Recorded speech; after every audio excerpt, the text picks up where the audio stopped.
Hello, Steve. Hi, how are you?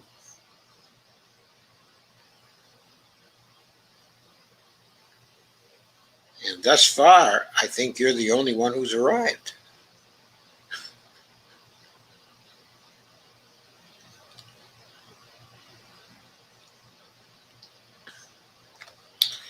So let's give it a minute.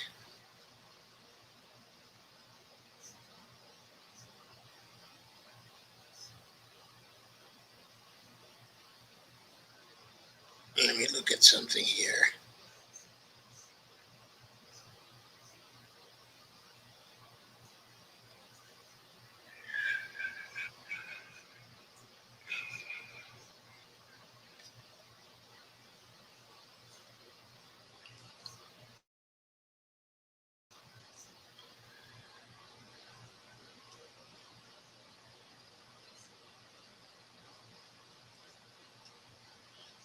Hmm.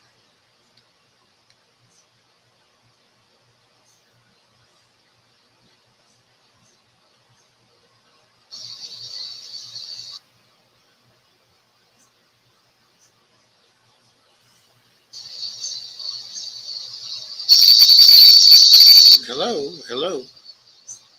Testing 1, 2, 3. Hello.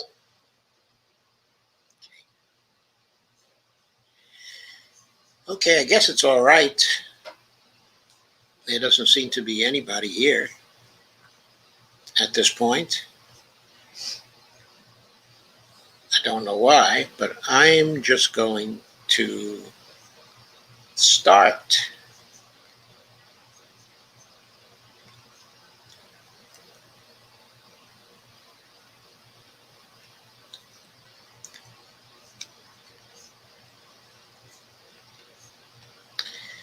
Hey, the title of tonight's show comes from this piece that you're looking at from Paul Street from Counterpunch on July 13th.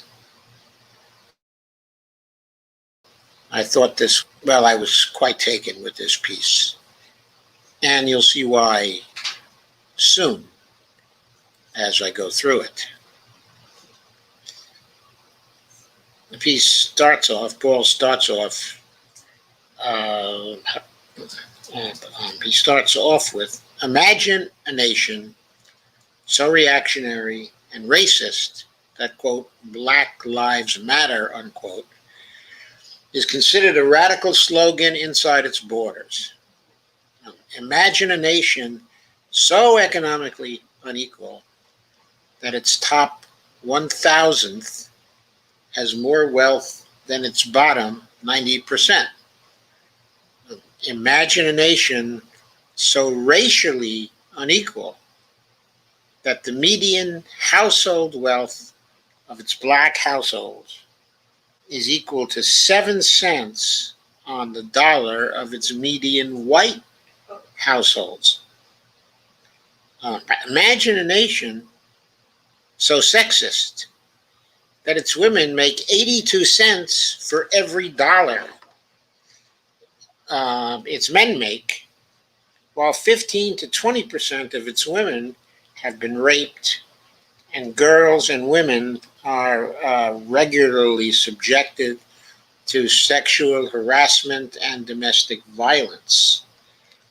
Imagine a nation so sexist that its women's rights to control their own bodies and reproductive decisions are under constant patriarchal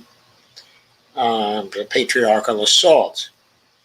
Imagine a nation so racist that its states pass laws suppressing the votes of non-whites and forbidding honest teaching about the country's long and ongoing history of racial oppression, including 2.5 centuries of black slavery.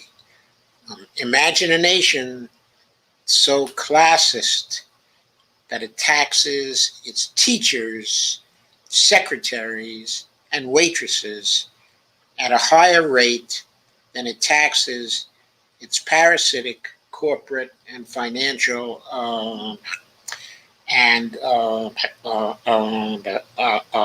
the financial oligarchs.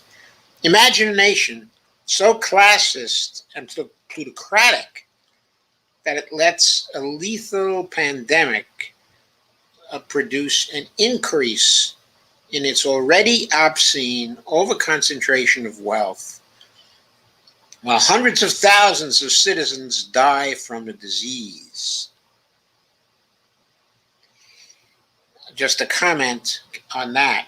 If you recall, right at the beginning of the pandemic, we said, that is, I said, and a number of other people also said, that the CARES Act was going to produce an increasing overconcentration of wealth in the country, that it was so designed that it was going to let regular people fall behind and deliver enormous profits to a very few rich people.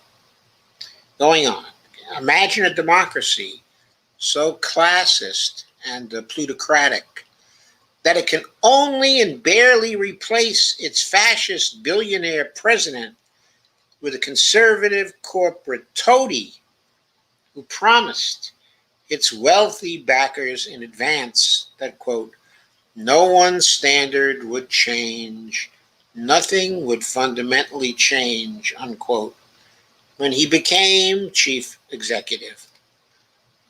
Imagine a nation that claims to be the homeland and headquarters of democracy, while its politics and government are structured to render majority public opinion irrelevant beneath the hidden rule of an underlying, unelected class dictatorship of capital.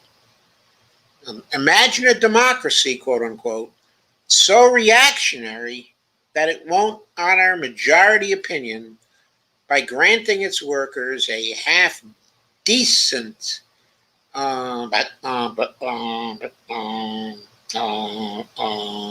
minimum wage, or permitting the passage of legislation that would allow workers to legally organize by unions, or of a bill to stop racist voter suppression and the right-wing gerrymandering of electoral districts.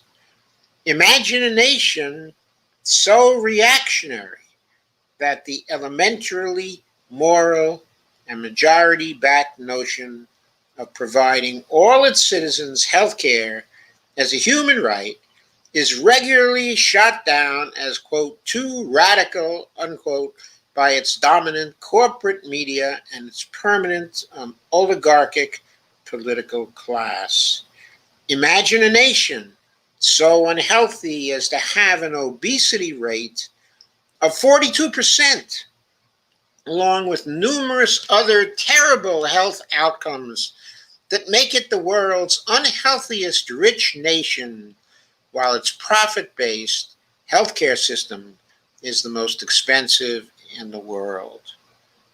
Imagine a nation that claims to be a monument to, quote, free market capitalism, unquote, even as its capitalist ruling class owes its opulence to government subsidy and protection. Imagine a, quote, democracy that lets itself be presided over by a pandemo-fascist narcissist who fanned a virus that has so far killed more than 600,000 of its own people. I beg your pardon, Paul Street. It has so far killed more than 1 million of its own people. Imagine a nation that calls itself a model of, quote, democracy, unquote, but fails to provide for the direct election of its president, grants disproportionately white, low population, right-wing states massive overrepresentation in its powerful upper legislative body, staffs its powerful Supreme Court with lifetime appointees far to the right of its populace, puts elections and policy up for sale to big money campaign bankrollers, grants viability to only two political parties, both captive to the nation's unelected and interrelated dictatorships of capital and empire. Imagine a nation that boasts of its free press as a great democratic, quote, fourth estate, unquote, while its media are dominated by a handful of corporations whose owners and managers are dedicated to manufacturing mass consent to that dictatorship. Imagine a nation whose talking television heads can't speak for more than 10 minutes on even the gravest of issues before viewers are redirected to a slew of expertly manipulated commercials selling fetishized goods and services to affluent people. Imagine a nation that celebrates and promotes social Darwinian cruelty by saturating its population with powerful images of sadistic and mass violence and upholding selfish power and wealth acquisition as the only real purpose of life, the true meaning of, quote, human nature, unquote.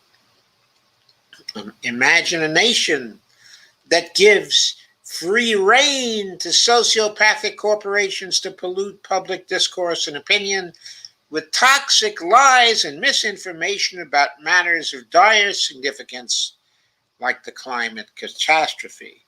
Imagine a nation whose priorities are so perverted, can anyone set this to music, that tens of millions of its children live below its notoriously inadequate poverty level, while more than half of its government's discretionary budget pays for a military empire that keeps more than 800 bases across more than 100 countries, while functioning as a giant public subsidy for high-tech, for-profit, quote, defense, unquote, firms.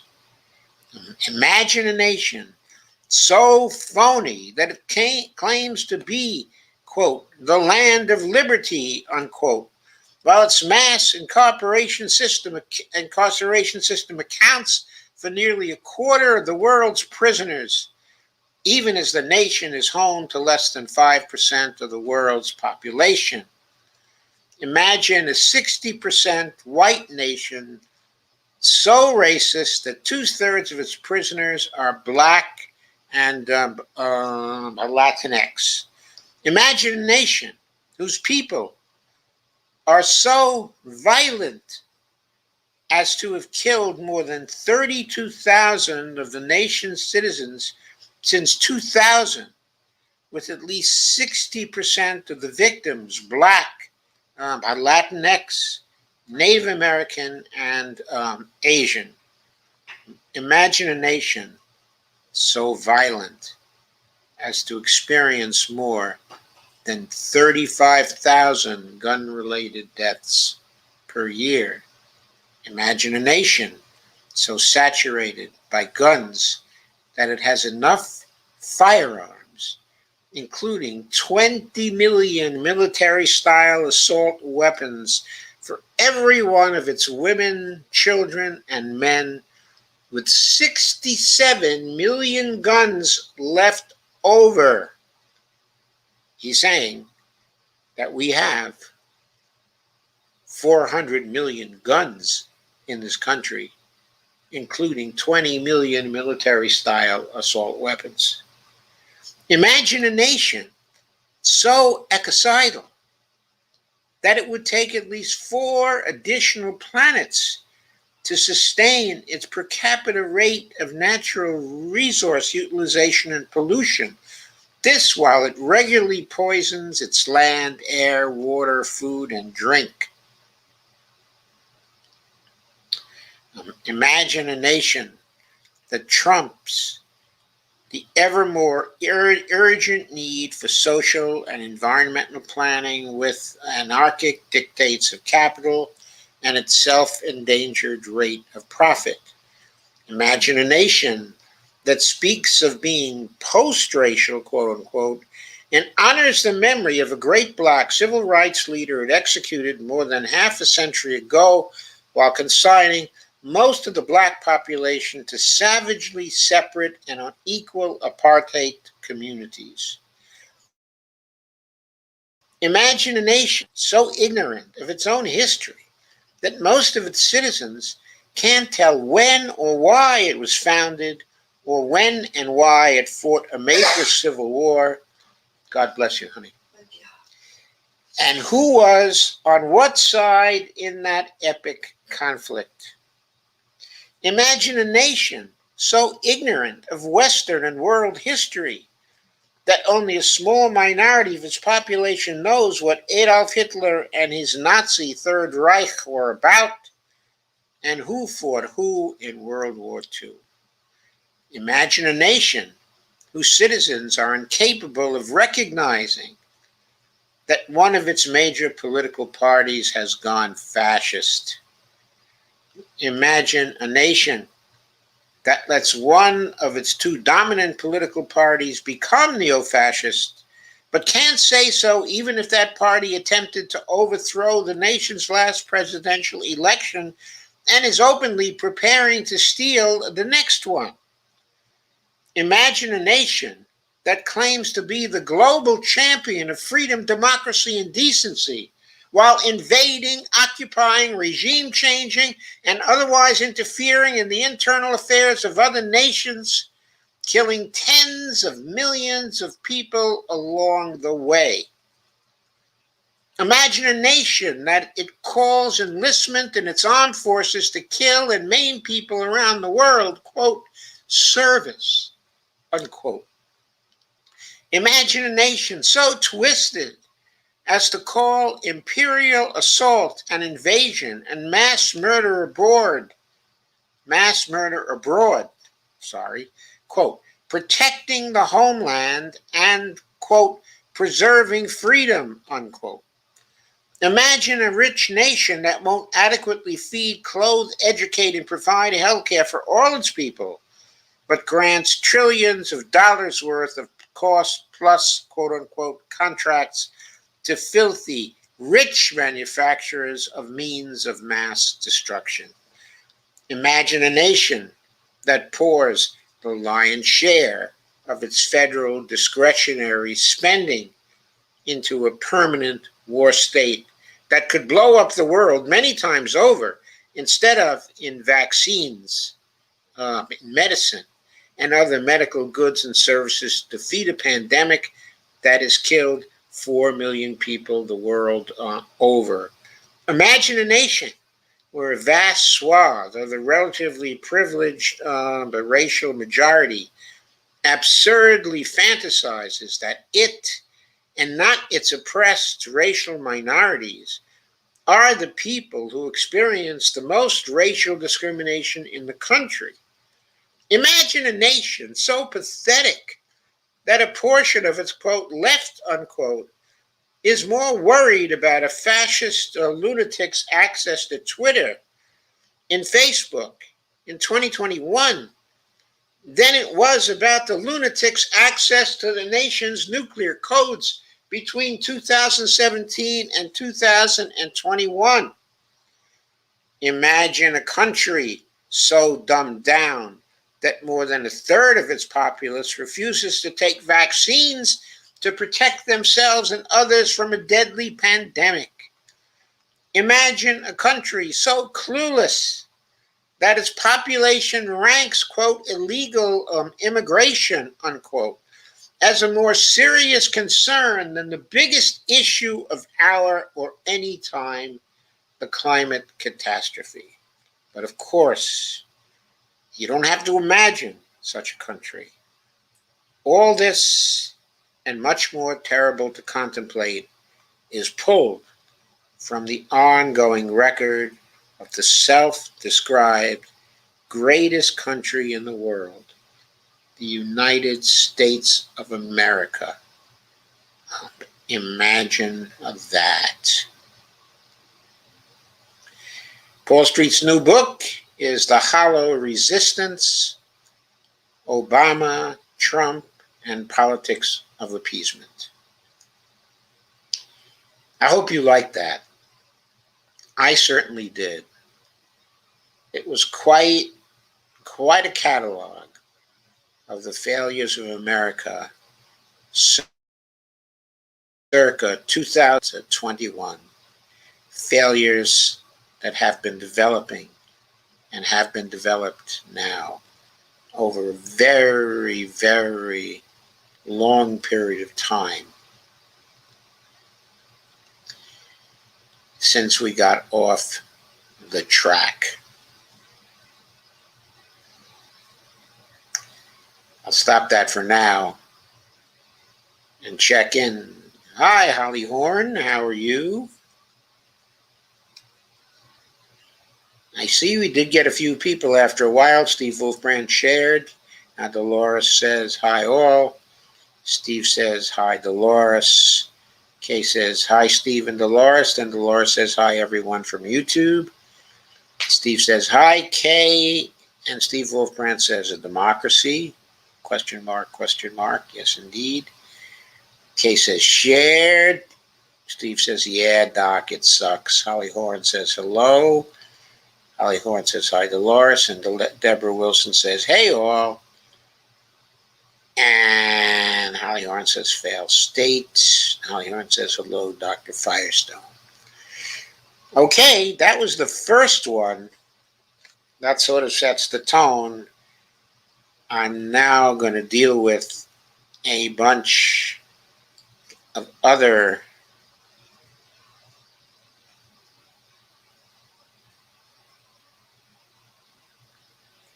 for some reason, I have Kay's comment up there where she shared. Oh, I see what I have to do. Okay, I should do more of that sharing, okay, of comments. Kay says she shared the YouTube report too. Thank you, Kay. Holly says, hello, Dr. Firestone. Okay, I'm going to move on to the next piece. There were a number of great pieces that were worthwhile talking about and covering. This is from God Spies and Tom Neuberger. Okay, again. Tom Neuberger, also known as Gaius Publius sometimes, but now writing mostly under his own name, his own name says, industry calls the climate shots in the Biden administration. Biden's deadly climate deeds from Food and Water Watch. And this is a diagram of hydraulic fracking. Certainly a very interesting diagram of the process. They call this kind of thing an infographic. And a little caption, don't miss the fact that millions of gallons of poison, chemicals, quote unquote, are pumped into the ground in order to force other poisons, methane and fracked oil, out of it. In contrast to the praise Biden is getting from people like Maureen Dowd, otherwise known as Modo, the essence of her latest column is, quote, see, Bernie likes Biden, and he likes Bernie, unquote. Biden's actual deeds, especially on climate, deadly. The other essence of Dowd's column, says he, in parenthesis, is, quote, continue to hope Bernie can still save us, unquote, she writes. Quote, Sanders and Biden have a bond that could have a profound effect on the lives of Americans, unquote. Whitewashing Biden with Sanders remaining cred, No mention of Sanders' ultimate powerlessness. Now, of course, you've heard the news that a $3.5 trillion reconciliation bill was agreed upon by House Democrats and by Senate Democrats today. And there was a big announcement led by Bernie Sanders with a whole host of Democrats behind him looking reasonably satisfied, including Mark Warner, which was something of a surprise since it is projected to be $3.5 trillion bill. Manchin and Sinema were expressing a little bit of openness to the bill at the start, but of course, warning that it all had to be paid for. Well, this warning is fairly redundant because this is a reconciliation bill. It has to be paid for. It has to be paid for. Those are the reconciliation rules. One might play a little fast and loose with these rules by claiming some pay-fors that get by the CBO's assessment. But when Democrats do this kind of thing, it isn't as easy to get by the CBO as it seems it was for the Republicans once or twice when they passed some reconciliation bills. But it remains to be seen what's going to happen, on this occasion. It may be that Bernie took care to pay for everything or to provide for paying for everything because he was looking to tax the rich. He seemed to indicate that this reconciliation bill was going to do some of that in his speech today. But whether that survives or whether the reconciliation bill survives at all, or for that matter, whether the bipartisan bill survives at all, it's all in doubt. The reason why it's all in doubt is because there were 11 Republicans who were ready, supposedly, to sign on to the bipartisan bill. 6 of them are waffling. Of course, you need to have 10 of the 11 to get to 60 votes so you can get by a filibuster. So we don't know why that is occurring or whether that's going to occur, whether they're going to go through with it. We got 2 weeks left in July. I think they're set to go out on recess actually by July 31st. So this has to happen. Quick time. Everybody has to agree. There's not much time to fool around. Oh, by the way, of course, the debt ceiling crisis begins on July 31st also, but probably knowing them, the Congress, they will probably assume, well, the Treasury can take extraordinary measures to hold off the debt ceiling crisis until we get back from our vacations in early September. Probably we're looking at something like that, but it remains to be seen. Anyway, going on with Tom Neuberger's piece, Food and Water Watch, FWW, a group that's always excellent climate and environmental issues, has put together a list of Biden's actions that contradict his promises. It's an easy read. Taken together, these are deadly indictments, and there's a link to the FWW piece. If Biden wanted to fix the increasing urgent climate problem, he'd be doing that now, and we'd be seeing him do it. Instead, he fed us nice words when he wanted our vote, then contradicted those words with his constant and ongoing deeds once he gained power. There can be no question that industry calls the shots in his administration. Read and weep, says Tom. The following is excerpted and adapted from the FWW article. Read it in full for additional detail on each of these points. January 27th, 2021. During a confirmation hearing, Energy Secretary Jennifer Granholm argued that fossil fuels aren't going anywhere. Quote, if we are going to get to net carbon zero emissions by 2050, we cannot do it without coal, oil, and gas being part of the mix, unquote. You'll recall yesterday's live stream on Howie Hawkins's April 28th article for Counterpunch, in which he pointed out how we've got to get to zero carbon emissions by 2030, or at least by a few years later. They're not even talking about zero emissions. They're talking about net carbon zero. She's talking about net carbon zero by 2050, Jennifer Granholm is. She can't be serious. When announcing his executive order on public lands drilling, Biden declared, let me be clear, and I know this always comes up, we're not going to ban fracking. That's a quote from Biden.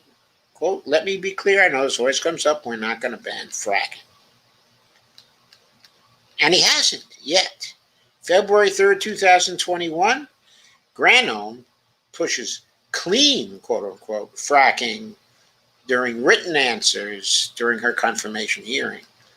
I believe that U.S. LNG, liquid natural gas, i.e. methane, exports can have an important role to play in introducing international consumption of fuels that have greater contribution to greenhouse gas emissions, she writes. Is she crazy? The greenhouse gas emissions produced from methane, 80 times the greenhouse gas emissions normally produced from fossil fuel consumptions, other kinds of fossil fuel consumption. 80 times the greenhouse gas emissions. Is she mad? Quote, if confirmed as secretary, I also look forward to working with U.S. industry in ways to reduce emissions associated with this commodity, unquote. On March 4th, Biden, quote, I'm all for natural gas, unquote. He said at a private meeting with union leaders. On March 8th, 2021, Energy Secretary Jennifer Granholm is bullish on non-existent carbon capture. She touts its potential to a virtual conference for oil and gas executives, saying, the IPCC has said that you can't get to net zero carbon emissions without carbon capture, utilization, and storage. We are excited about that. And Tom says, CCS is non-existent, which makes it the perfect pro-industry talking point, a magic pony that convinces people to let them keep extracting and burning. Granholm may as well be speaking for the industry when she says those words. And here's a diagram. World emitted CO2 versus world captured CO2. And here's the graph of world emitted CO2 starting in year zero, which was 1959, I gather. And we see the purple line going up and up and up and up and up right to the present. Well, we don't actually see the present, do we? It's not show. Oh, there it is. There it is, going up and up and up, flattening out slightly right there at the end, but that's all right. It'll probably be going up immediately.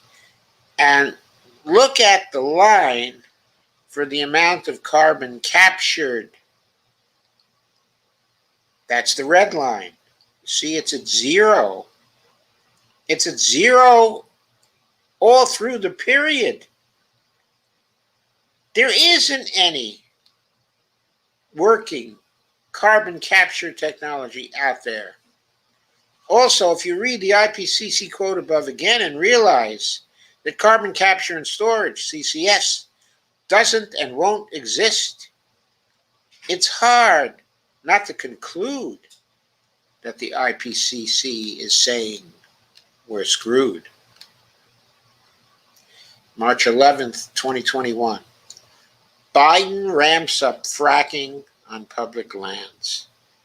Despite his vow to rein in fracking on public lands, Argus Media reports the Biden Interior Department, headed by Deborah Haaland, by the way, quote, has approved 200 drilling permits over the past 2 weeks, unquote. For reference, the following is from Biden's campaign website. Biden's day one, unprecedented executive actions to drive historic progress. On day one, Biden will use the full authority of the executive branch to make progress and significantly reduce emissions. Biden recognizes we must go further, faster, and more aggressively than ever before by, and I'm not sure where that goes. By protecting America's natural treasures, by permanently protecting the Arctic national wildlife refuge, and other areas impacted by President Trump's attack on federal lands and waters, establishing national parks and monuments that reflect America's natural heritage, banning new oil and gas permitting on public lands and waters. Notice the emphasis there. Modifying royalties to account for climate costs and establishing targeted programs to enhance reforestation and develop renewables on federal lands and waters with the goal of doubling offshore wind by 2030. The emphasis in that quote was added by Tom Neuberger. March 23rd, 2021, administration admits they're, quote, not fighting the oil and gas sector, unquote. Reports surfaced that White House climate advisor Gina McCarthy met privately with oil industry representatives to discuss, quote, shared priorities, unquote. She, quote, made clear the administration is not fighting the oil and gas sector, unquote, and asked the oil industry representatives to present, quote, ideas for addressing the climate crisis and reducing emissions. Climate advisor Gina McCarthy is this person, and then a quote from a tweet. As EPA administrator under Obama 2012-2016, Gina McCarthy oversaw a huge expansion in #fracked gas development. She stonewalled anti-fracking witnesses and shut down investigations. This is a huge test for our movement. We must pressure her and Joe Biden, says Josh Fox,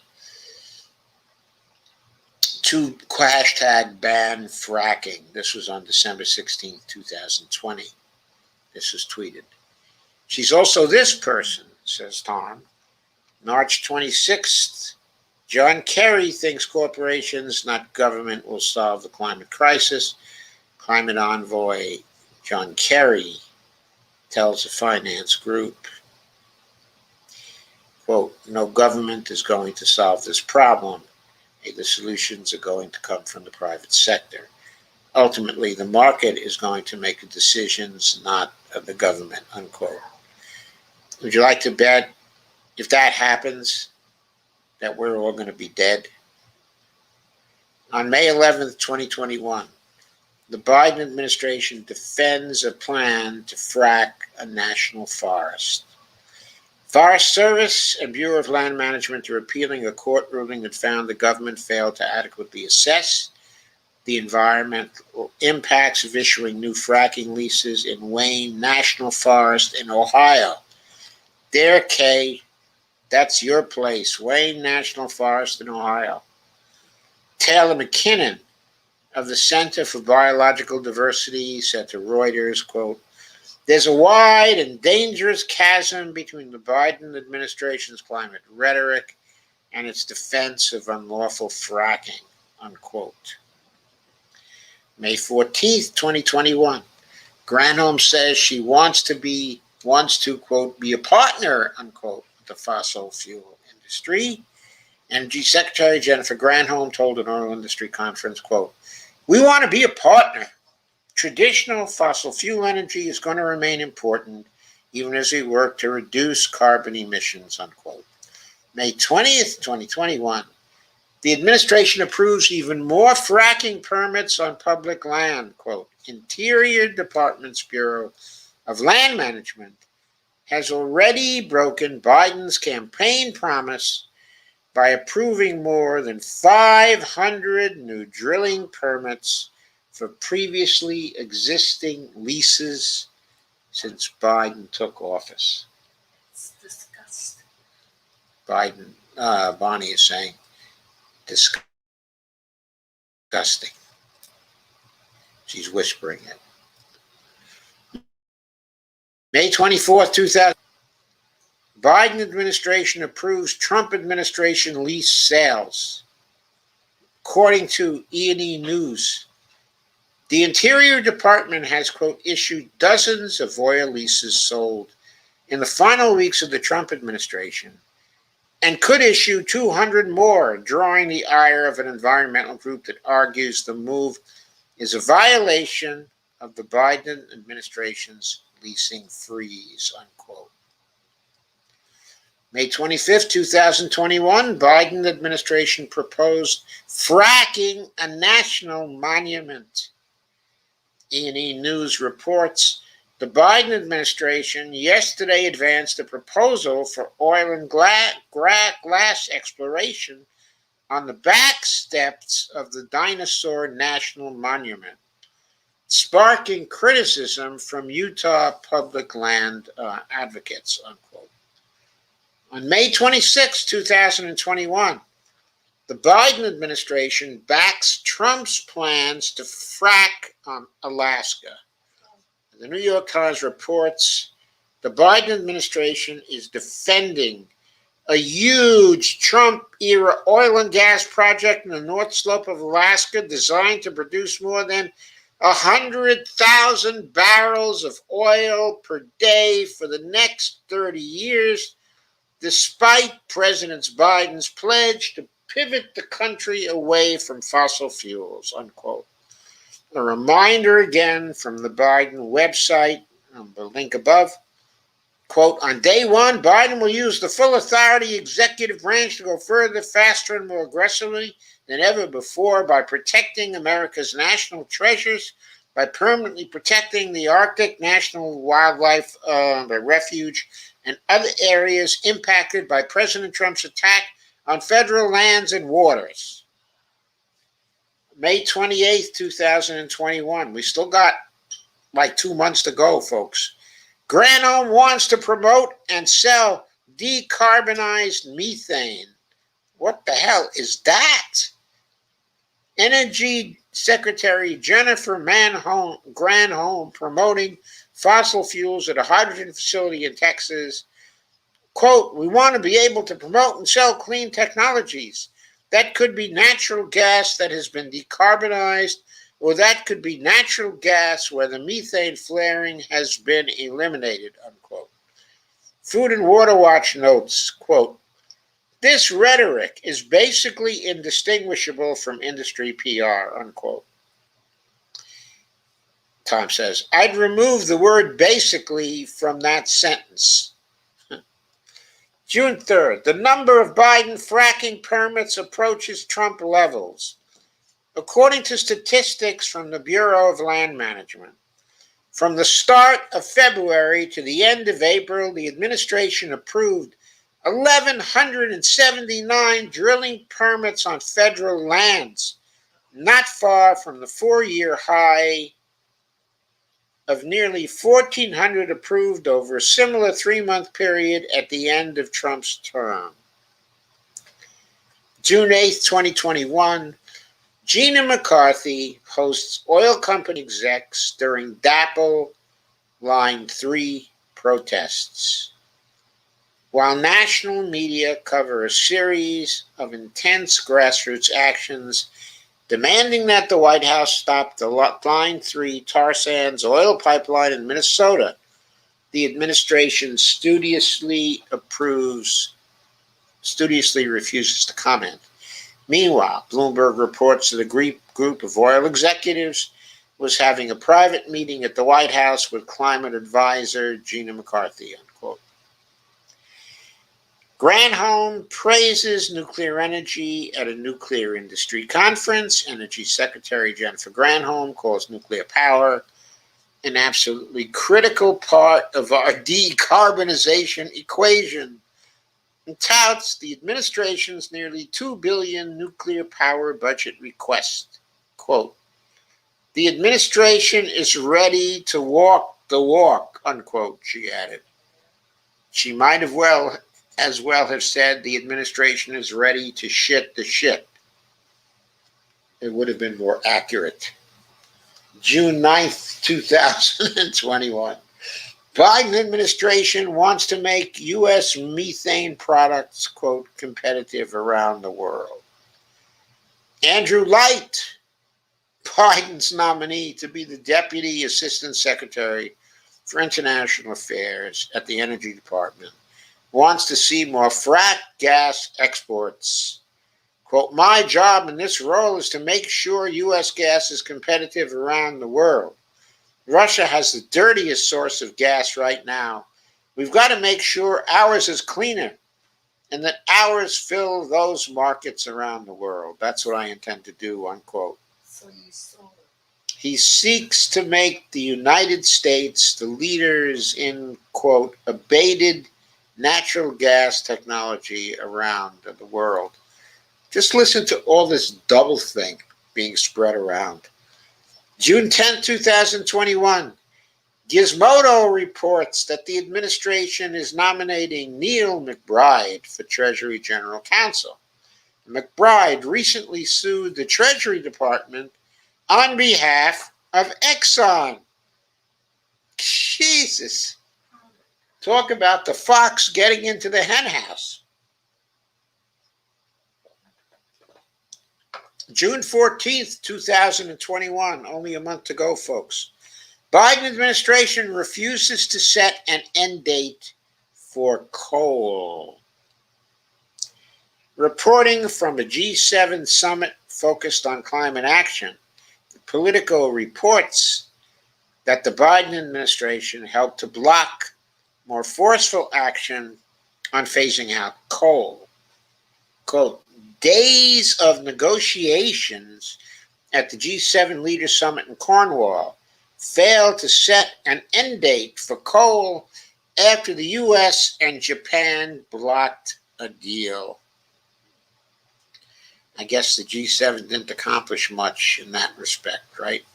June 16, 2021, Energy Department funds more magical carbon capture solutions.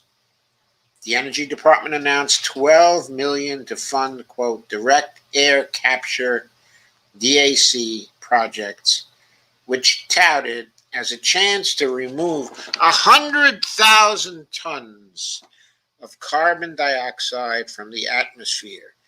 DAC is a highly expensive and mostly theoretical enterprise.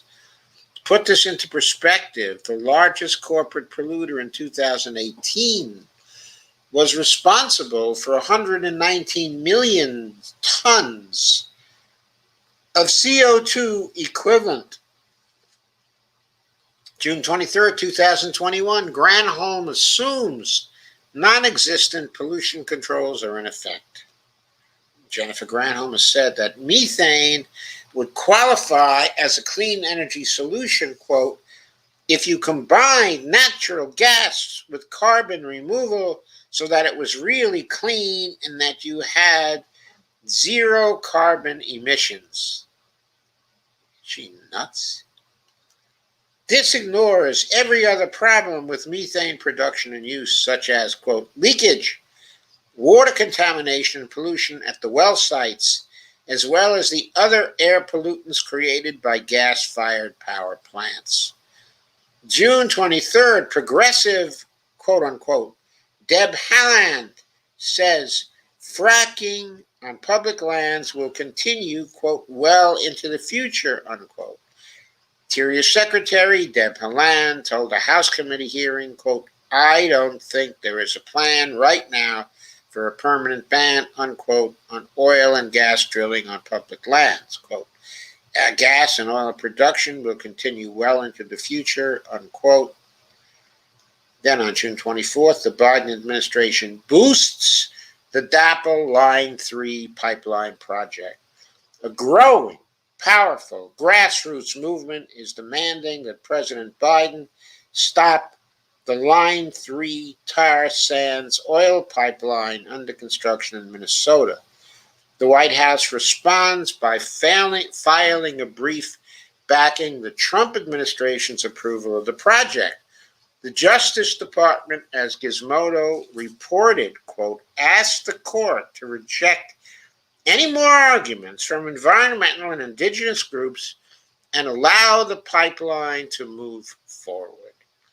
June 25th, 2021, Granholm promotes the industry-preferred carbon capture, quote, solution, unquote, so the fossil fuel industry can ramp up a production. Can you imagine that? Can you imagine that? In an interview with Bloomberg TV, Energy Secretary Jennifer Granholm boasts that White House support for, quote, significant, unquote, carbon capture research funding is good news. These kinds of technologies will help for the oil and gas sector to be able to ramp up production, but in a way that's clean. Again, there's no such thing as carbon capture and storage. Either we stop the fossil fuel industry or we don't. Period. The FWW report was published on June 30th, so it ends here. July's affronts to reason and a habitable climate are unreported. This is just a fact. There will be no climate solution from the Biden administration. It's been fully industry captured. Well, some pretty good evidence in that contention by Tom Neuberger. I thought you really had to experience that particular article. U.S. continuing failures. Failure, failure, failure. Nothing but failure.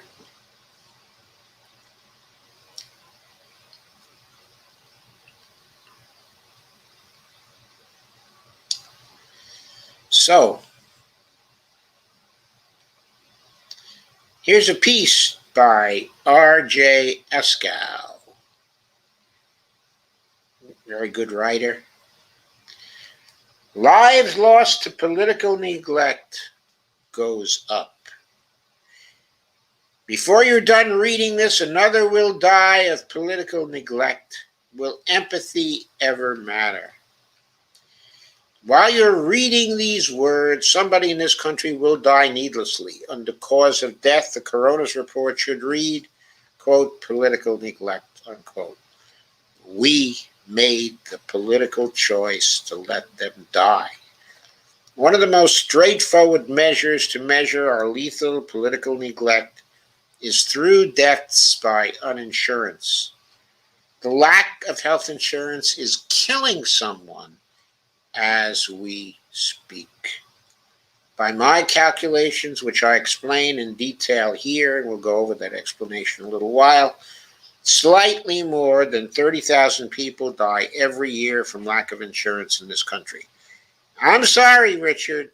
I think this is a gross underestimation on your part, but we'll be going over your calculations. That's nearly 83 deaths per day, or 3.45 deaths every hour. That's one death on average every 17 minutes or so. These figures don't include deaths from underinsurance.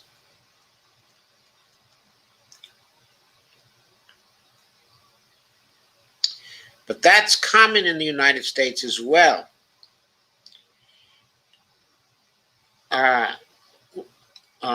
We Americans routinely tell pollsters that they have put off needed medical care because they can't afford the co-payments and deductibles. Sometimes they die as a result. Those figures are not easy to find, but they certainly bump up the likelihood that someone will die because of our political choices while you're reading this. That someone may well be a child. Before the day is over, more than 30 children will be dead because of our indifference to critical problems such as economic inequality, structural racism, the destruction of our environment. That's based on the UN rapporteur's finding that 600,000 children had died needlessly in the United States over a 50-year period. That's since 1972. They should all send the bills for cremation to the president. The bills are long gone. This is over a 50-year period. That comes to 32 children per day or more than one child per hour. We haven't even factored COVID-19 into these figures yet. The pandemic may have peaked, but people continue to die from it, and the death toll increased exponentially because of our political choices. Yes.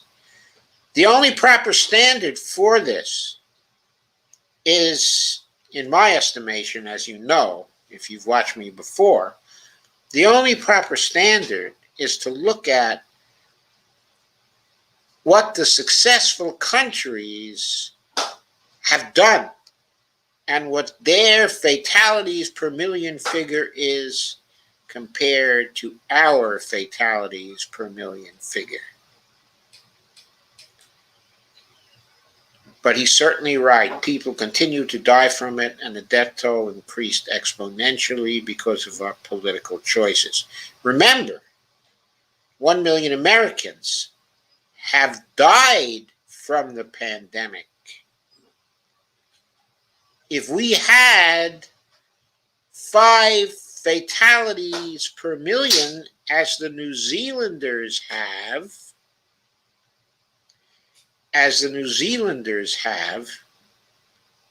we would have had something like 1,500 fatalities as opposed to 1 million. That's what I think is attributable to political neglect. Almost 1 million lives lost unnecessarily due to political neglect. More than neglect, deliberate policy to let the virus run its course and let people die. And for the longest time, not even ask people to mask.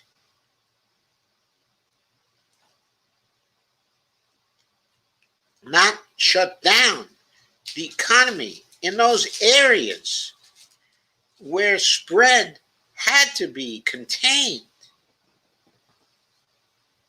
It is relevant to note that in the places that handled this well, New Zealand, Taiwan, Australia, the whole economy was never shut down in those places. They shut down the economy in places that had community spread, in states that had community spread.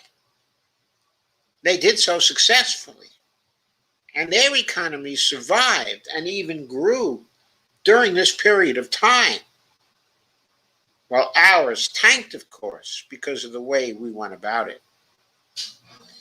Going on with what Richard says, according to one analysis, 1 out of every 3 COVID-19 deaths in this country are linked to health insurance gaps.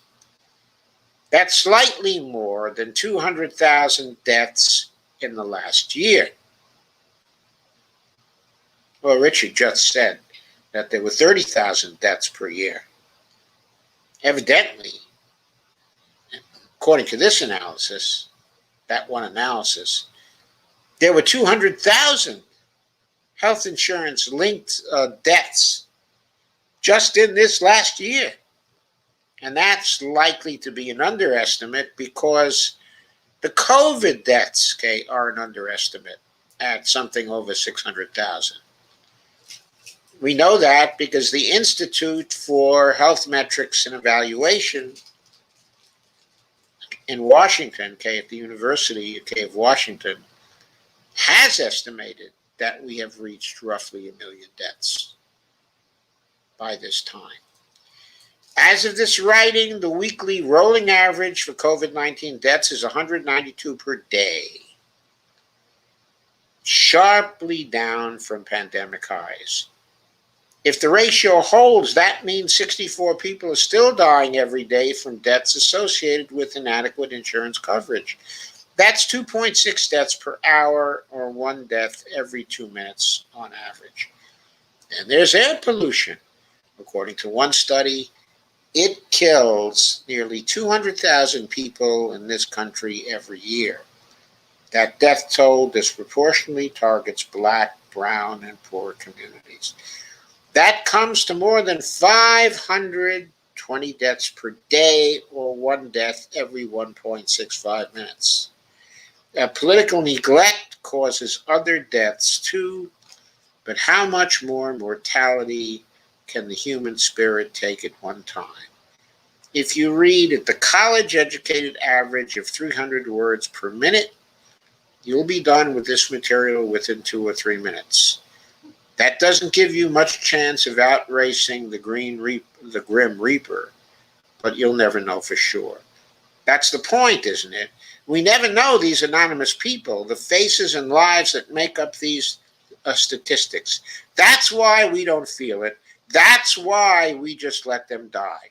At this point, mainstream Democrats and their supporters will often step in to point out that the Affordable Care Act has saved a lot of lives. That's true. Before the ACA was passed, an estimated 45,000 people died every year in this country from a lack of health insurance. This figure has been reduced substantially, which raises what you could call an interesting philosophical point. Should we celebrate the lives that have been saved or focus on those that continue to be lost? It's a, quote, morgue half full, morgue half empty question, I suppose. I have to say to Richard at this point, that is not the proper comparison. The proper comparison is not the comparison of the ACA and fatality rates under the ACA as opposed to fatality rates under nothing. Why? Because the Obama administration had a choice at the time it went for the ACA and before. From 2009 on, it had a choice. And the choice was, it could have gone for HR 676 for Medicare for all. Then no one would have died in this country from a lack of health insurance because everyone would have had it. I'll argue with anybody till the cows come home that Obama could have passed a Medicare for all bill in February of 2009 if he had wanted to. Of course, he would have been excoriated by the insurance industry, but who cares? They would have been out of business by January of 2010. We can have that argument some other day. I'll be happy to devote a whole episode to that argument if you want to argue with me about it. But that's the proper comparison. It's the ACA, deaths under the ACA versus deaths under HR 676 that could have been passed if Obama had wanted to. He had the opportunity. His decision was not to do it. He was responsible for the deaths of all of those people due to a decision that deliberately, politically neglected the people who remained uninsured under the Affordable Care Act. Their deaths are on his head.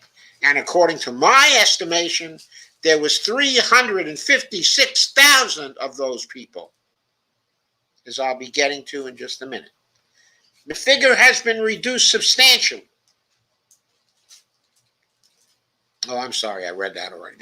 It's a morgue half full, a morgue half empty question. No, it's a morgue completely full question. Except that the deaths haven't been reduced by half by the ACA, but roughly by 1/3. And the problem isn't numerical, but moral. It seems to me we're obligated to focus on the lives we aren't saving, not the ones we've saved. Those lives include the uninsured, the underinsured, the children dying from poverty and neglect, and the massive death toll from environmental pollution. Which brings us to the progressive Democrats in Congress. They haven't been saying very much lately about Medicare for All, and they seem to be deferring the Green New Deal for another day. They've been focusing on tactical gains, lowering the Medicare eligibility age, broadening its coverage, expanding other forms of healthcare access. I have to admit I have mixed feelings about that, as do I. By the way, folks, on one hand, I applaud them for attempting to embrace the responsibility that comes with proximity to power, if not power itself. But I can't forget that somebody's dying right now. Neither can I. Those incremental gains would save more lives. But one of the left's greatest strengths has been its moral clarity, its urgent insistence that every life matters. It leaves single-payer health care and the Green New Deal on the battlefield. It will have lost the moral clarity that makes its message so compelling. That clarity contributed to the Bernie Sanders phenomenon, to the rise of a new left contingent in Congress, to the progressive shift among millions of rank-and-file voters. It will also leave thousands of lives on the battlefield. This is arithmetic, but it's arithmetic that hurts. It's an arithmetic of the heart. As long as progressives stay silent about the lives that are still being lost, something doesn't add up. Nothing does, in fact, except the number of lost lives, a number that went up while you were reading this. And there's a picture of R.J. Eskow. This was originally published in Common Dreams. I might have caught it there, but as it happened, I did not catch it there. I caught it at LA Progressive, as you can see from here. Now, Richard, in that, referred to another piece that he had written on his Substack, and we now move to that one. I'm going to share that one. And we will go through these calculations a little faster than we've been going through things tonight.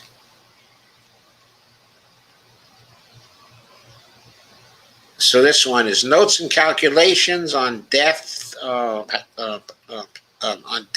from the political neglect, showing my work, how I did the math, and this is by Richard R.J. Eskow on his Substack, which is called Absolute Zero, a newsletter from R.J. Eskow. And there's a picture of the cemetery with all the gravestones, and I guess a church, okay, in the background. It says, I have a new essay about the number of deaths that take place every day in this country because of our political decisions, including but not limited to our decision not to make health insurance and full coverage available to everyone. That piece includes a number of calculations I didn't want to spell out in the essay because I felt it would interrupt the flow. I probably included too many numbers as it is. First, here are the calculations and relevant citations. First, I applied the excess mortality rate of 1.25 for uninsured adults under the age of from, he probably means under the age of 18, and he cites this analysis, which is from NIH, or anyway, it's an article cited, okay, by NIH. Let's take a look at it. Estimates of excess mortality among uninsured adults. The appendix, care without coverage, too little, too late. Overall mortality risk. Okay, I haven't seen this study. I'm not in a position, therefore, to comment on it.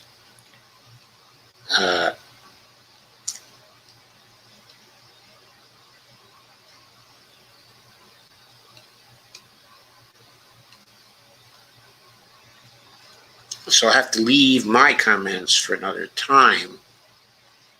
But okay, I'm going to go back to what Richard had to say. So he did that, and he said the calculations gave him a pre-ACA rate of slightly more than 45,000 deaths per year, which was virtually identical to another study. Now, the Woolhandler and Himmelstein study, which I'm very familiar with, okay, did not come to an estimate of 45,000 deaths per year. It came to an estimate, in actuality, of 45,000 fatalities for the year 2005. The paper appeared in 2009, and it has been widely misinterpreted as saying that there were 45,000 deaths per year in the United States. The reason why I say that, okay, is from a paper that I wrote, but also, okay, it's fairly obvious. It was based on 2005 data, and the population of the United States was increasing every year from 2005 on. There were obviously more people in the United States. Not every one of them was covered by insurance. In fact, most of them probably were not covered by insurance. And between, let's say, 2005 and 2021, we gained something like perhaps 30 million people in the United States, or 25 million people in the United States, the heavy majority of whom were uncovered by insurance. So if the fatality rate remained the same, we're not talking about an annual rate of 45,000 per year. We're talking about an increasing rate. Even for the years 2006, 2007, 2008, and before the Woolhandler and Himmelstein post article appeared in 2009, in all those intervening years, there would have been more deaths than 45,000 per year. Since there are mitigating circumstances, and since that paper resulted in very slightly lower death rates, I adjusted my findings accordingly. Well, by the way, Woolhandler and Himmelstein changed their estimates of the hazard ratio, changed their estimates of a person's chances of dying if that person did not have insurance later on, based on other data. So they eventually came up with what would have been higher death rates. And so Richard has adjusted his rates based on the Wool Handler Himmelstein study. And he adjusted his death rates downward, he says, based on that study, while they, in other studies, were adjusting their death rates upward. He said, I then adjusted my rates accordingly to account for the reduced uninsurance rates post-ACA. Many of the uninsured could conceivably be younger and healthier, but others will come from lower income populations with higher morbidity rates, so I assumed the overall rate would be unchanged. Well, what I have to ask here is, did you adjust for changes in the insurance rate for each of the years? 2010, the ACA did not immediately go into effect after March of 2010. Hardly anybody was immediately covered by that act. Very low numbers of additional people were therefore covered. This situation obtained in 2011, 2012, 2013. Coverage did not begin to increase in a major way until 2013 and 2014. So, did Richard go through a calculation for each of the intervening years? I don't know. I then adjusted my rates accordingly to account for the reduced uninsurance rate post-ACA. Many of the, I guess I read this already, that part of it already. Okay. The UN Special Rapporteur's report included many causes of child death, some of which almost certainly have changed over time. For that reason, I did not emphasize its finding as strongly as I did as the deaths caused by uninsurance. My commentary on the report is here, so I didn't actually go into that. As I say in the piece itself, we lack good data on death rates from underinsurance, but it is a significant issue in OECD comparative health surveys and in polling. Other notes and references from the Kaiser Family Foundation: the number of uninsured non-elderly individuals dropped more than 46.5 million in 2010 to fewer than 26.7 million in 2016, before climbing to 28.9 million individuals in 2019. 28.9 million non-elderly individuals were uninsured, an increase of more than 1 million from 2018. The number of uninsured non-elderly individuals dropped from more than 46.5 million in 2010 to fewer than 26.7 million in 2000, climbing. Okay, so he repeated that twice. That key fact from Kaiser. We have to point out that some people who are eligible for Medicare do not take Medicare and are uninsured. That there are elderly individuals over 65 who are uninsured. They have to be taken account of. Also, there are children who are uninsured in the 0 to 18 category. They have to be taken account of in any calculations. I don't think the number of uninsured in 2016 was 26.7 million. I think it was already over 30 million. He says the number of uninsured rose to 30 million in 2020. I don't believe that's true. I think it rose to more than 37 million. Well, let's put it this way. It rose to at least 33 to 34 million before the pandemic. Then the pandemic occurred. All those people were fired from their jobs. had to leave their jobs, were disconnected from their health insurance. Do we even know how many people suddenly became uninsured in 2020 due to COVID?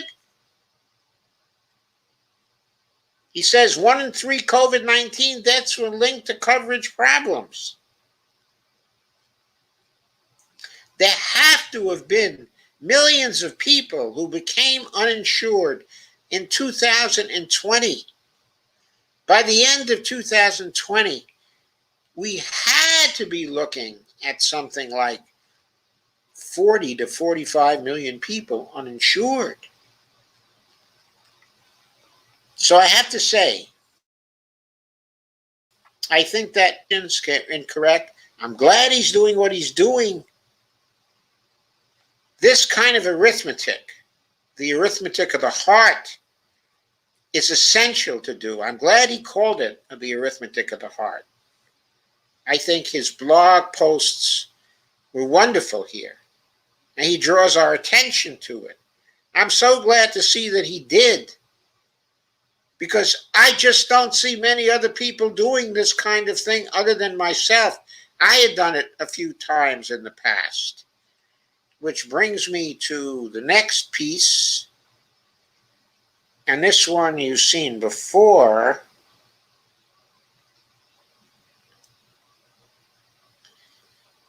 This is my piece, which I'm not going to go through in detail, but I just want to point out a couple of things from it.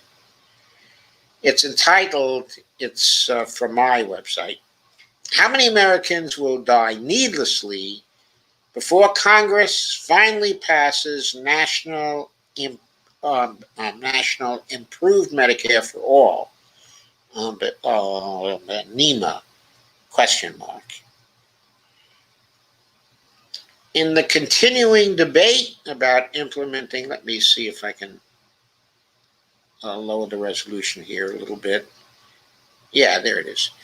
In the continuing debate about implementing a health insurance reform that works, much attention is paid to the issue of how many people have been or are projected to be uninsured under past legislation or reform bills currently being proposed or actively under consideration in Congress. Comparatively little attention is given to the issue of mortality associated with lack of health insurance. There seems to be a blind spot about discussing how many deaths have likely occurred. Okay, so I'm not going to prolong this by reading all of this. This particular piece was in support of the Expanded and Improved Medicare for All Act, H.R. 676, introduced into the 115th Congress by John Conyers. In other words, the date of this was in 2017.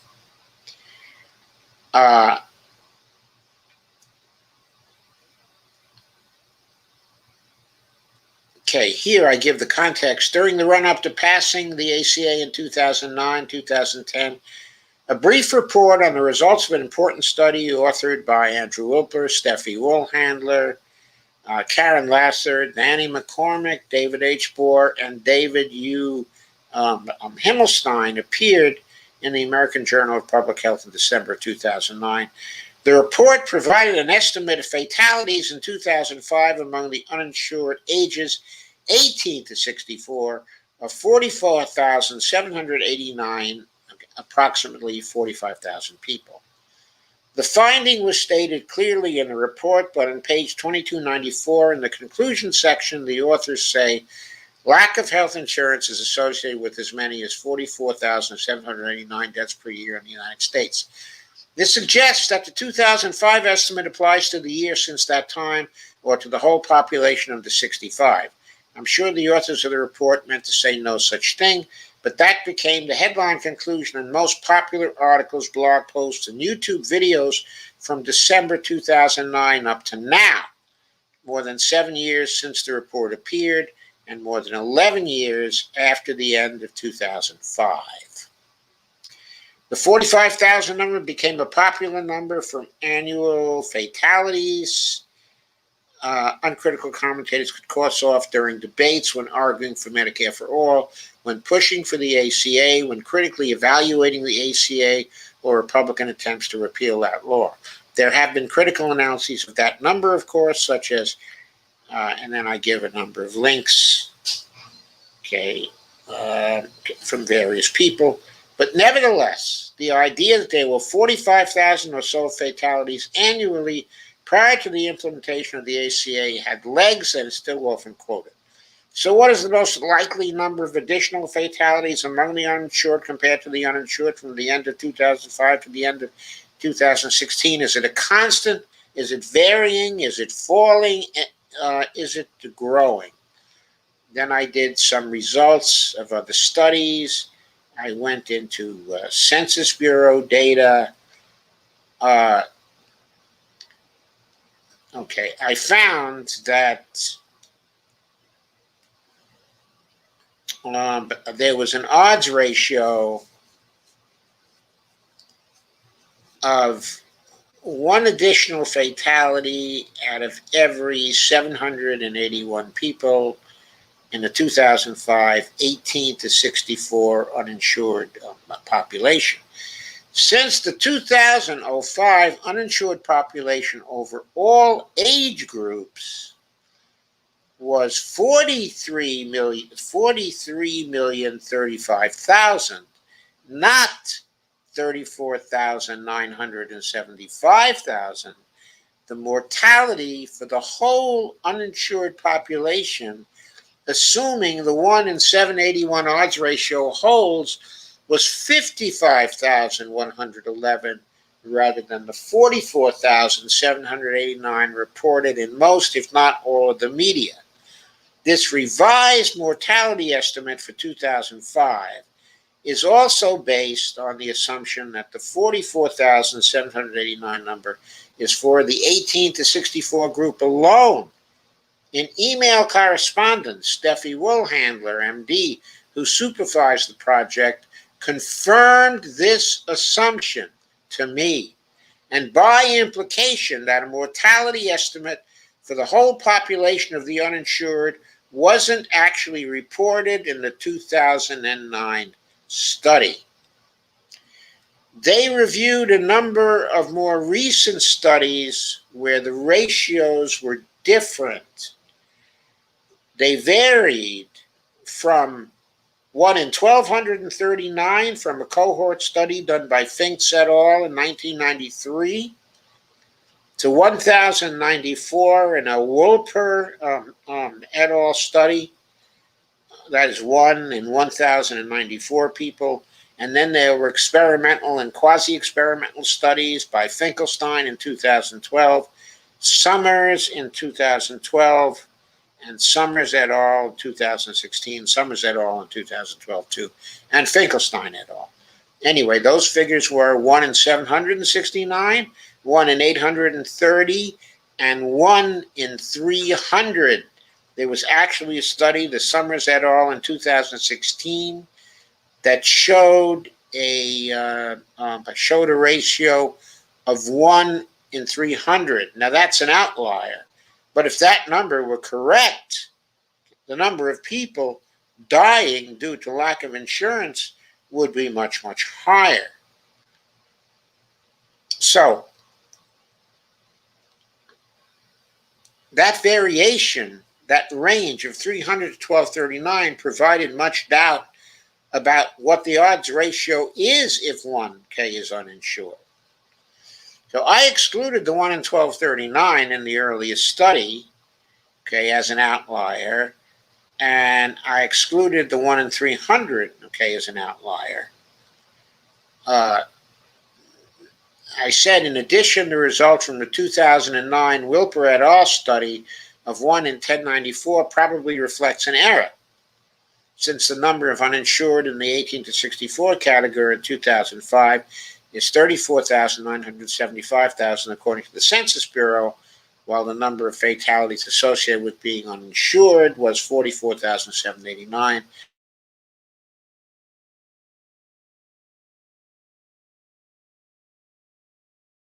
then the Wilper et al., Finkelstein et al., and Summer et al. Studies are reasonably close to one another at 1 in 781, 1 in 69, 1 in 769, and 1 in 830 respectively.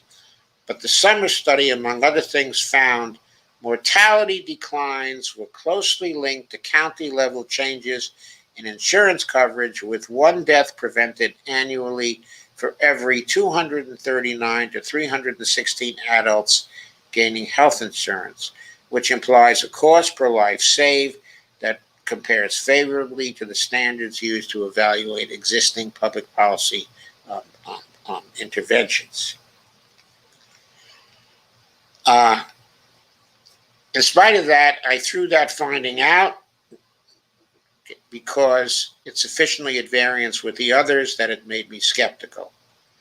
If that were correct, and if the uninsured number was constant at 45,000, then mortality would have been roughly 150,000 annually during 2005 and the years immediately following.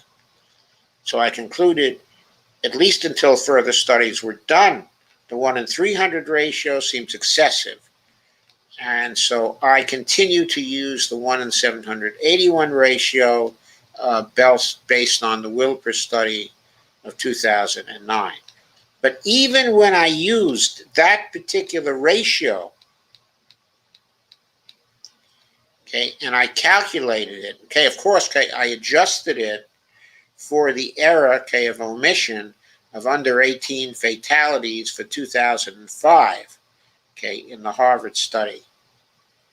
Okay, what I came up with from 2009, from 2009 on, I came up with 48,985 people uninsured in 2009. Sorry, that's in thousands.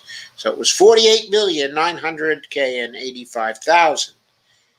And that meant that the fatalities, assuming the error K of omission for the under 18s, was 62,730 in 2009, not 45,000 or anything like it. In 2010, it was 64,000, the fatalities. In 2011, it was 62,000. In 2012, 61,000. Then it started dropping in 2013 to 53,000.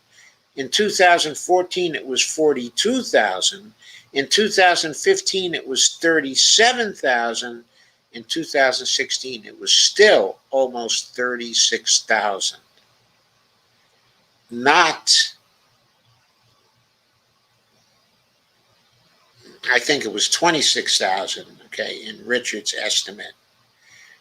Anyway, assuming a Medicare for All bill could have been passed in early 2009 and fully implemented by the beginning of 2010, then 356,049 deaths are attributable to the choice made by the Obama administration not to pass H.R. 676 in 2009.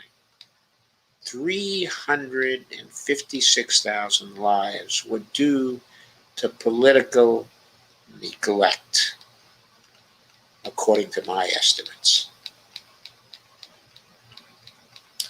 I went further and I projected what I expected from the Trump administration.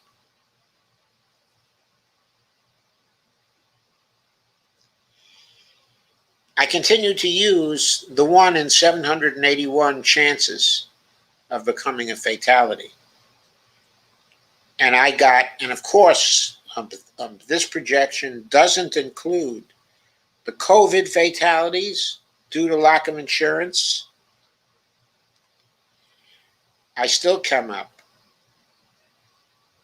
with 467,419 projected fatalities. Of course, that projection is knocked into a cocked hat by COVID, okay, and by other things.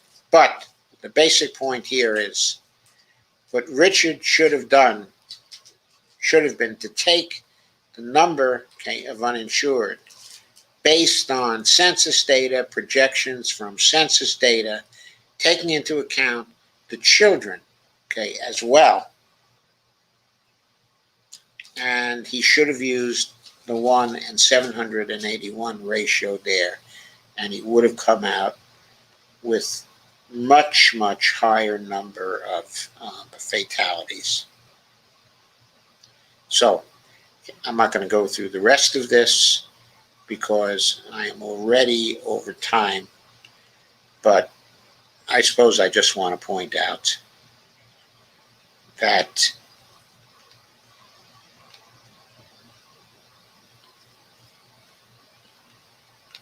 well, okay, I'm not going to read this. Okay, the point is, if you don't pass Medicare for All and you're aware of the fatalities involved, you've got to be looked at as a moral monster. So many people are dying because of that. It just has to stop. But it also gives you perspective to understand what Paul Street was talking about in his article. Why is everything so screwed up? So many things, all the points called out by Paul Street. All the points with respect to neglecting the climate that were pointed out by Tom Neuberger in his piece. Why do these things continue to go on? Because our hearts have become hardened. We fail to evaluate our politicians any longer as moral monsters because we allow these things to go on. And these feelings by us are endangering our very lives because it allows them to continue to neglect climate problems and other problems in the name of the status quo, in the name of profits, in the name of the system we have now. It depresses continuously our moral outrage at the realization that our politicians have become moral monsters, as is illustrated by the arithmetic of the heart. By the way, I love that term from Richard. I really love that term. Okay, there's one other thing I want to cover tonight. I actually wanted to cover two things, but I think even though it's late, I still have time for one more thing. That I can't let him get away with this. It won't take me too long to go through it. This is an infographic from the Peter G. Peterson Foundation, which, as you know by now, is one of my favorite whipping boys. And you'll see why when you see this infographic. This is about the federal debt. It is debt under terrorism. How does the federal debt affect the economy? There are many factors that contribute to a growing, thriving economy, and one of the most important is having a strong fiscal foundation, which they define as a federal budget with spending and revenues that are generally in balance. Well, who says that? We're living in a time, this is not 2010 anymore. It's not 2005 anymore. It's not the year 2000 anymore. It's not the 1990s anymore. We have an economics best-selling book at this time which says, it says that the national debt is of no concern for fiscal sustainability. It says the debt to GDP ratio is not at all significant for fiscal sustainability. It says that generally it is not a strong fiscal foundation when the federal budget is balanced with respect to spending and revenues. It says that there's a strong fiscal foundation when the federal budget is balanced against the economy. Now, they're entitled to their opinion. I'm not saying they're not. What I'm saying is that it is dishonest to produce a graphic like that without facing the charges that are now common in the public, that the debt and the GDP rate and the debt to GDP ratio are not important, and that a strong fiscal foundation for a monetary sovereign like the United States is not indicated by spending and revenues that are generally in balance. That is not true. It is a falsehood. It's being attacked across the board now as a falsehood. An infographic has to defend, if it's going to take that position, it has to defend itself. I don't care about the needs for simplification. I don't care about the needs to present something attractive.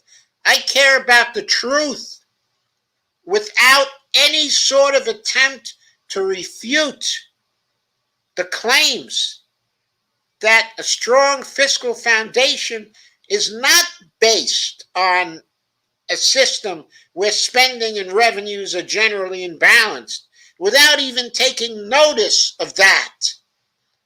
This infographic is just a lie, a straight up lie. It's intellectually dishonest.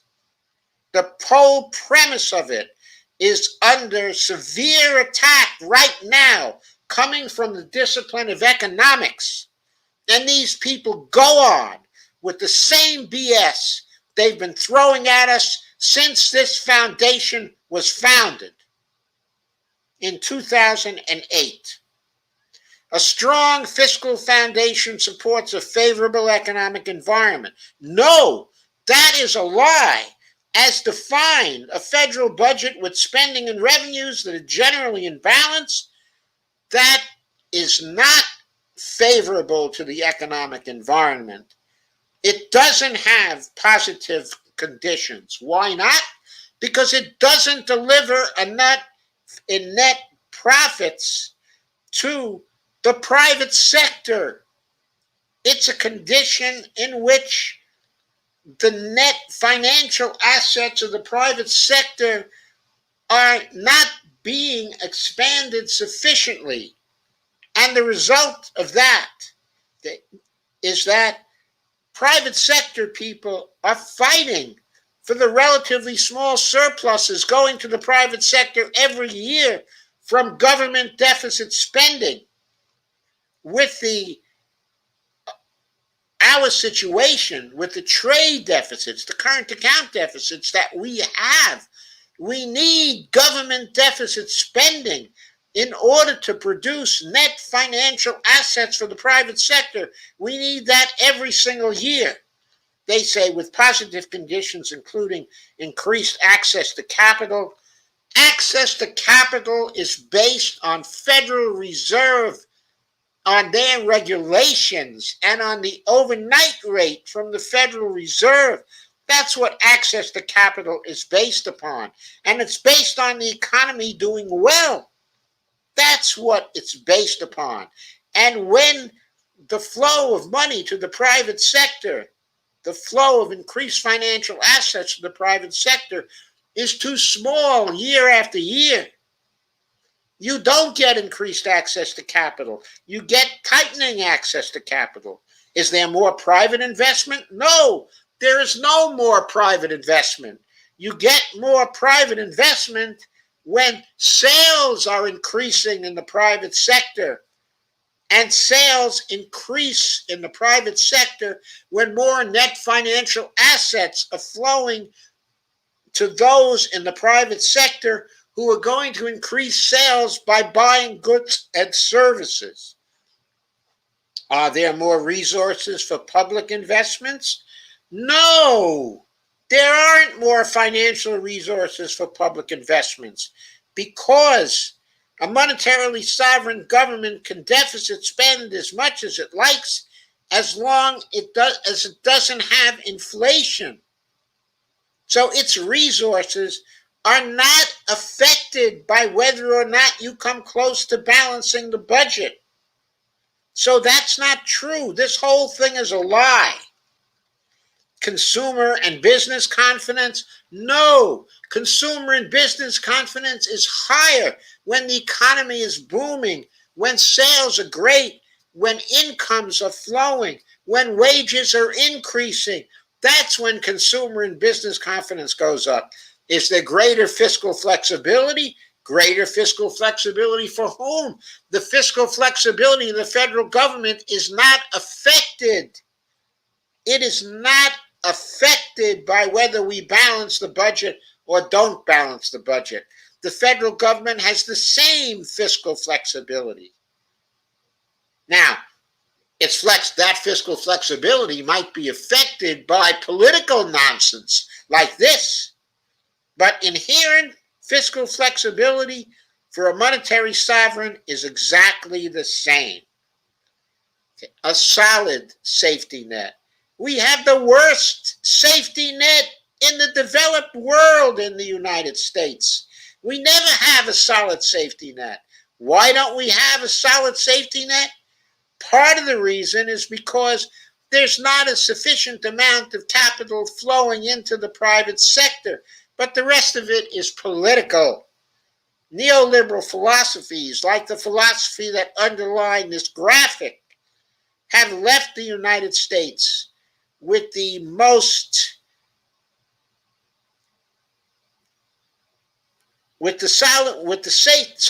safety net that is most full of holes in the whole developed world. But the United States does not currently have a strong fiscal foundation. That is true. Thanks to you, it doesn't have a strong fiscal foundation. Thanks to the PGPF and people who think like the PGPF, we do not have a strong fiscal foundation. If what you mean by a strong fiscal foundation is an economy whose government spending is balanced against how the economy is doing. And by the way, if you don't define a strong fiscal foundation that way, if you just define a strong fiscal foundation as including fiscal sustainability, as long as the United States is a monetary sovereign, its fiscal sustainability does not vary from year to year. It's always the same. It's always strong. It can always spend what it has to spend to meet the public purposes of the people of the United States. The growing debt is caused by a structural mismatch between spending and revenues. This is their thing. It's always their thing. You see revenues are going up only slowly, and the actual and projected spending is going up higher and higher. If that actually happened, that structural mismatch would be very good for the economy, because maybe regular people would have some savings again so that they would feel comfortable to gin up sales and drive the economy and drive up employment again. Maybe those great things would happen again. They have it wrong from start to finish. The federal debt is not on an unsustainable path. The reason why is because, again, the federal government is a monetarily sovereign government, and its sustainability is not affected by the size of the federal debt. Another lie This is full of lies and myths. Rising interest costs on our federal debt would crowd out important investments. No, it will not crowd out important investments. Why? Because there isn't a loanable funds market. The federal government is not, because it sells debts. That does not affect whether banks make loans or not. Banks create the money for loans out of thin air. In response to the loan contract, they create deposits. That's how the system works. There is no loanable funds market that banks go to produce the money to lend so that investors can invest. On the other hand, if there's a lot of deficit spending and net financial assets flowing to the private sector, then there'll be more money in the private sector for investments and a better economic outlook to stimulate private sector investments. So far from federal debt and federal deficits crowding out important investments, federal debt and federal deficits stimulate important investments. It's exactly the opposite. This is completely full of baloney. It's another mistake. The growing federal debt could reduce family income substantially. This is total nonsense. Where does this come from? The federal debt will either not be paid back through taxes. That's one possibility. It will just go on because its size is really of no consequence. Or, for political reasons, the federal government may turn around and start to repay the debts through platinum coin seigniorage or overt congressional financing. And then, by 2048, most of the debt would be gone. There would be no income loss for a four-person family because that family had to repay the federal debt. It's not the obligation of any family in the United States anyway. It's the obligation of the United States government. And since it's the currency sovereign and it can create whatever money it needs to create to pay back the debt, let it do so. Let it not issue any more debt. Who needs any more debt? The federal government doesn't need to issue any more debt. To put people like the PGPF Foundation out of business, what the federal government should do is repay the debt using platinum coin seigniorage or overt congressional financing. So, before I ended, I didn't want to cover that. I still had an article by dealing with the Julian Assange case. I will cover that tomorrow. Now, I will go to your comments. I see that schmuck from Chaos Eng is here again. Well, we will get to his comments in due course. If they are totally silly tonight, I'm just going to skip over them. I'm not going to read them. They're going to disappear anyway. So, where was I? I covered Holly.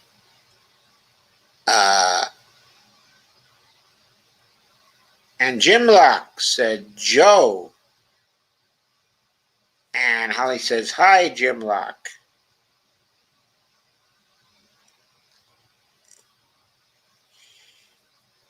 And Lana says, hi, folks. Hi, Lana. Kay says, no such thing as clean fracking. Fracking has ruined Ohio. Steve Fulprint says, I'm going to bed. Good night. Sorry, Steve. I'm sorry. I discouraged you so much. Ghostart says, oops, I'm late. Mansion made as much as 1.5 million, quote, last year alone from the family coal business he founded. Sure he did. Sure he did. He's involved with all the evil things like pharmaceuticals and raising prices on pharmaceuticals. And Kay says, I guess the Granholm sucks bad too. Shake my head. No, Granholm takes her marching orders from Joe Biden. She's a team player. She doesn't really suck bad too. She's smart. If we get Biden to change, she'll change right along with him. Kay says, no more nukes. Kay says, we are screwed. Shake my head. Kay says, RJ tells the truth. Kay says, Obama is bought and paid for too. Long since. Kay says, I'm waiting on Obama to come out against Nina Turner next. He may come out against her next. I don't think it's going to do any good. I know Nina's polling, her lead in polling, has fallen somewhat, and people are saying it's time to worry. But I think everybody across the country is going to rally to her defense and that she's still going to win. I don't think that Shontel Brown and her supporters are going to be able to fool the people of that particular district. Kay says, killed my Scott. Kay says, we should have single payer a long time ago. Yes, as I said, we should have had single payer by February of 2009. Ghostart says, overdose deaths soared to a record 93,000 last year in the midst of the COVID-19 pandemic, the U.S. government reported.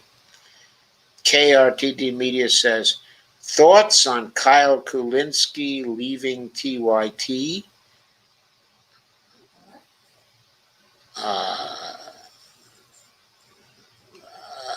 Was Kyle Kulinski part of TYT? I know he was at one time, but was he still part of TYT recently?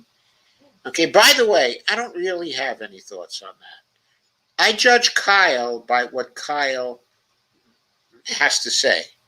And a lot of times, okay, I like what he has to say. Okay. I don't have any comment on the fact that he's leaving TYT.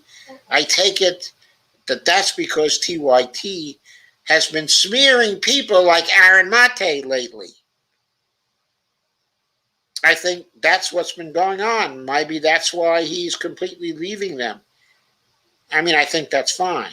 But I don't spend a lot of time talking about the in-group kind of gossip. I mean, I know it's very popular for all of our lefty commentators to comment on each other and what's going on with each other, stuff like that. Shane, I prefer to stick to the issues. Now, okay, if you want to know what I think about what TYT has been saying about Aaron Mate, I think it's reprehensible McCarthyism to suggest that Aaron Mate is working for Vladimir Putin is total McCarthyism. It should disqualify Anna Kasparian from our ranks forever. It's just unforgivable. That is unforgivable bullshit and lying. That's what it is. Steve Day says, debt terrorism. KSX says, if only the U.S. learned to use MMT like Japan has. Come on, chaos bullshit. Professor Jordan Wu of Japan understands this. Leave a link, schmuck. Steve Day says, balance the economy, not federal budgets. Chaos says, Greece is a monetary sovereign. I say chaos is a monetary fool. Greece uses MMT. Then he says, he. Ghostart says, TYT sinking ship scenario. As far as I'm concerned, their ship sank long ago. Steve Day says, what revenues, Uncle Sam?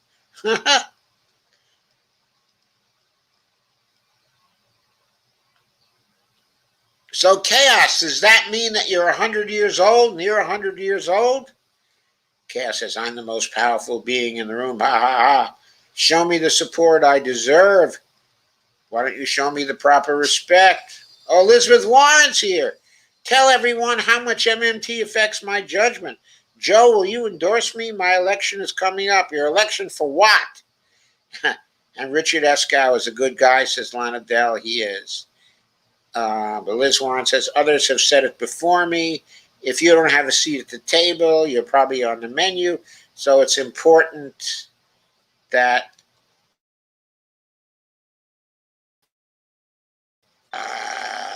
I went too far.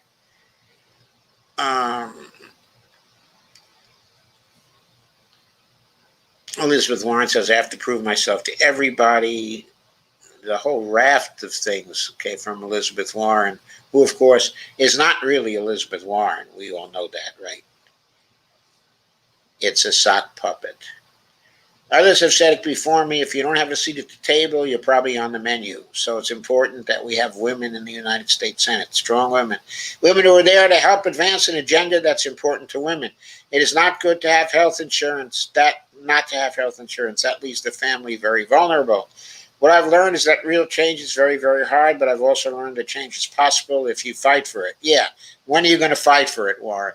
And Lana says, down with the Peterson Foundation.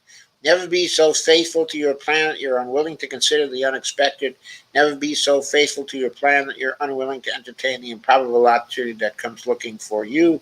Bankruptcy is about financial death and financial rebirth. Bankruptcy is the great American story rewritten. We're a nation of debtors. Deborah Wilson says, I told you so. Elizabeth Warren said even families with health insurance are quite vulnerable to a severe economic reversal if someone gets sick. Me, I was waiting tables of 13 and married at 19. I graduated from public schools and I taught elementary schools. A pension is nothing more than deferred compensation. I pay for homeowners insurance. I pay for car insurance. I pay for health insurance. Credit cards are like snakes. Handle them long enough and one will bite you. I have to prove myself to everybody. This is all Elizabeth Warren. I don't even know if I should read these things because I don't think they're serious. But at least they're not total nonsense.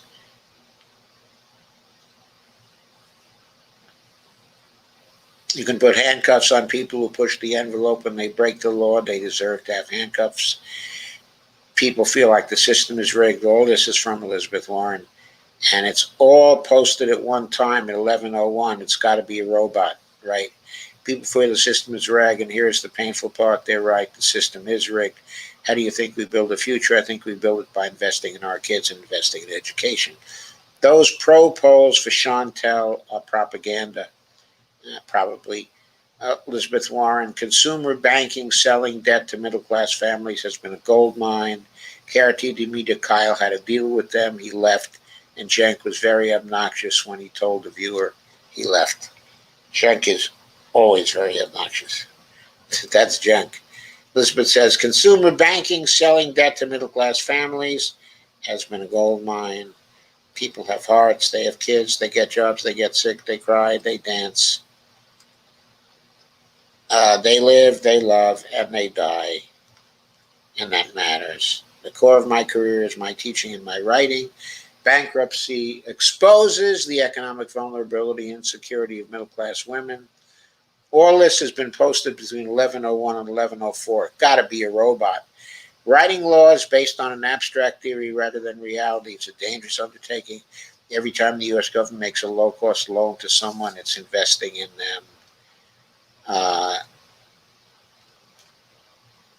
And Elizabeth Warren says she refers to our election for Senate. Carmen says, "Faux-aggressive, Pocahontas, EW, laugh out loud." Steve Day says, is it Peterson Foundation that made lying memes shown tonight? Yes, it was the PGPF Foundation that made the whole lying meme. By the way, it's not spelled with an E, spelled S-O-N rather than S-E-N. Chaos Eng says, I am 238 years old. Is that all, Chaos? I thought you were going to start talking about BC.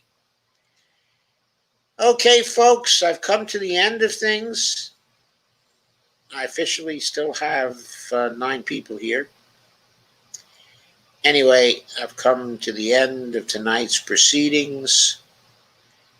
Thank you for coming, and thank you for staying. And I will see you tomorrow night. PGPF, yes. I hope you enjoyed the show tonight. I don't know if it was a show that should be enjoyed, but I hope it got you appropriately enraged, is what I mean to say.